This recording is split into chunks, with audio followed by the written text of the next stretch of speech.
مشیر اطلاعات Khyber Pakhtunkhwa barrister safe نے کہا ہے کہ کرم میں لشکر کشی کرنے والے فریق کو دہشت گرد سمجھ کر کارروائی کی جائے گی۔ اپنے ایک بیان میں مشیر اطلاعات خیبر پختونخوا بیرسٹر سیف کا کہنا تھا کہ کرم میں ہفتے کے روز سے قافلوں کی روانگی کا سلسلہ شروع ہوگا۔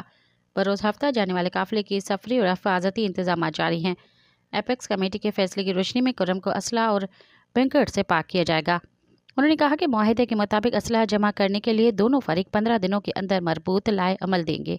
اسلحے کے آزادانہ نمائش اور استعمال پر پابندی ہوگی۔ اسلحے کے لیے چندہ جمع کرنے کی اجازت نہیں ہوگی۔ بیرسٹر سیف کا کہنا تھا کہ معاہدے کے مطابق فریقین کے ہر قسم کے بنکرز کی تعمیر پر پابندی ہوگی۔ علاقے میں پہلے سے موجود بنکرز 1 مہینے کے اندر ختم کیے جائیں گے۔ بنکرز مسماری کے بعد جو فریق لشکر کشی کرے گا اس کو دہشت گرد سمجھ کر کارروائی کی جائے گی۔